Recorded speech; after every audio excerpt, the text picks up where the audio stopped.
Bonjour, je m'appelle Emmanuel et aujourd'hui, je vais encore pulvériser un préjugé sur la foi.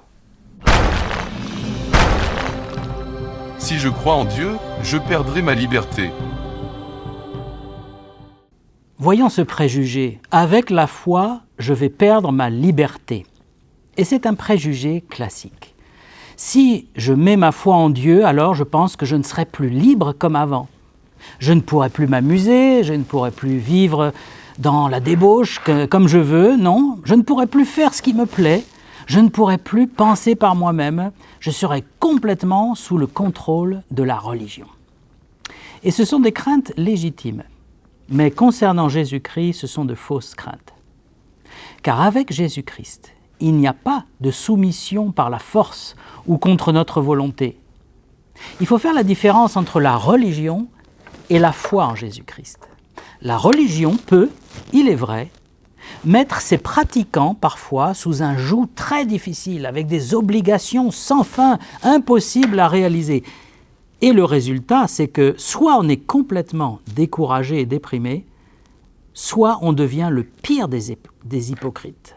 Beaucoup de religions nous gardent dans la culpabilité permanente et on n'arrive jamais à s'en sortir. Alors on devient comme un cheval fou qui, lorsqu'il se libère, court le plus vite possible loin de la religion. Mais Jésus, lui, est différent. Il a dit que son joug est doux et son fardeau léger, et je peux vous le confirmer. J'aimerais qu'on voit maintenant plusieurs passages de la Bible, pleins de sagesse, qui vont nous éclairer au sujet de la vraie liberté. Écoutons d'abord ce que Jésus veut nous dire. En vérité, je vous le dis, leur répliqua Jésus, quiconque se livre au péché est esclave du péché. Si pour moi, la liberté, c'est de pouvoir pécher comme bon me semble, alors je me trompe. Jésus nous avertit que le péché nous rend vite esclaves. Nous tombons dans des addictions, on dirait aujourd'hui. En pensant être libres, en fait, nous sommes enchaînés à nos convoitises et à nos mauvais désirs. La vraie liberté, c'est de pouvoir dire non au péché et au mal. C'est de pouvoir dire non aux tentations de faire le mal. La vraie liberté, c'est de faire du bien aux autres et de se faire du bien aussi, mais jamais de façon égoïste ou perverse. Un deuxième passage de la Bible va nous éclairer.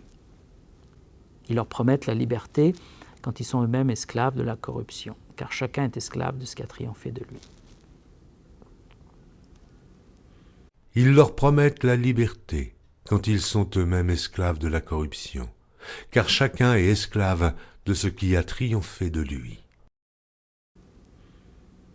Certaines personnes vont vouloir nous influencer à les suivre.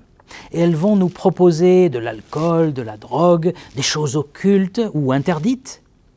Elles vont nous dire « fais-le et tu seras libre ».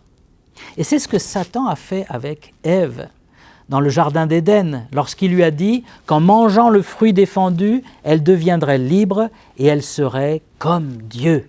Ce fruit défendu n'était pas une pomme et n'était pas la relation sexuelle comme certains commentateurs de la Bible l'ont dit. Satan a menti à Ève en lui disant qu'elle serait comme Dieu. Et c'était bien sûr un mensonge complet. Elle n'est pas devenue comme Dieu, au contraire, elle a beaucoup souffert et cela a entraîné des souffrances tout autour d'elle.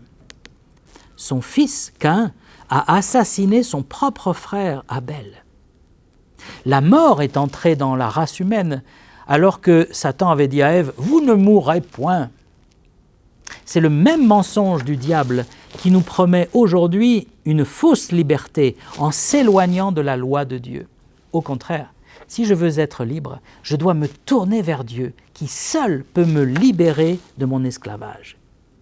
Voyons un troisième passage de la Bible. Tout m'est permis, mais tout n'est pas utile. Tout m'est permis, mais je ne me laisserai asservir par quoi que ce soit. Tout est permis, mais tout n'est pas utile. Tout est permis, mais tout n'édifie pas. Le vrai chrétien ne vit pas dans la peur et dans une soumission aveugle. Un vrai chrétien, pour lui, tout est permis, mais Il ne veut pas revenir dans l'esclavage et se laisser asservir à nouveau par ses péchés. C'est pourquoi le chrétien va s'éloigner du mal, volontairement et non pas parce qu'il y est obligé. Avec Jésus-Christ pour sauveur, on devient plus sage et plus mature par rapport au mal. On choisit ce qui est bon pour nous et non pas ce qui nous passe par la tête ou nos pulsions les plus horribles qui viennent en nous. On va rechercher ce qui est bon pour nous et ce qui est bon pour les autres, et ce qui glorifie notre Dieu, et ce qui est édifiant pour ceux qui nous entourent. Et puis, un dernier passage que j'aimerais vous faire entendre de la Bible. Si donc le Fils vous affranchit, vous serez réellement libre. Jésus nous annonce qu'il peut nous rendre véritablement libres. Lorsque j'étais athée, je me croyais libre, mais j'ai réalisé que j'étais esclave de pas mal de péchés. Lorsque j'ai reçu Jésus-Christ dans mon cœur, il a enlevé les mauvaises pensées, les mauvais désirs, il m'a purifié et il les a remplacés par des choses pures et par l'amour de Dieu.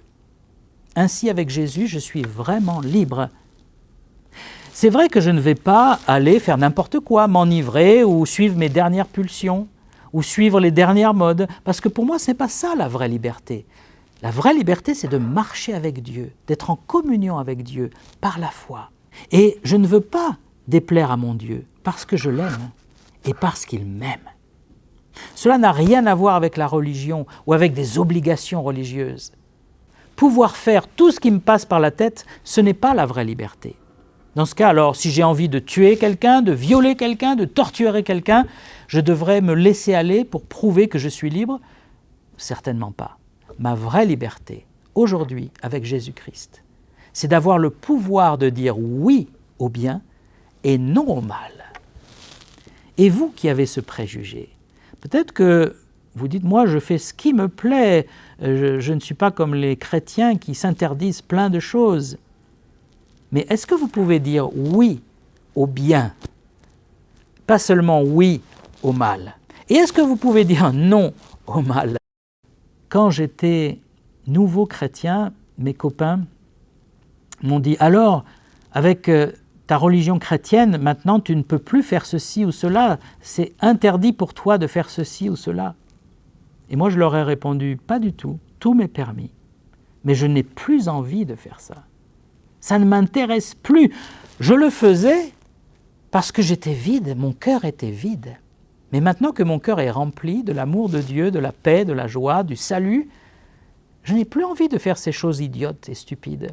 J'ai envie de faire du bien. J'ai envie de vous faire du bien à vous, mes amis. » Et ils étaient très étonnés de ma réponse. Si vous avez besoin de cette vraie liberté, si vous la recherchez, sachez qu'elle est en Jésus-Christ. Lisez un des évangiles et découvrez ce que Jésus-Christ peut faire pour vous, en particulier dans l'évangile selon Jean que j'ai cité aujourd'hui. Et si vous avez des remarques, des questions, écrivez-moi et je me ferai un plaisir de vous répondre. À la prochaine.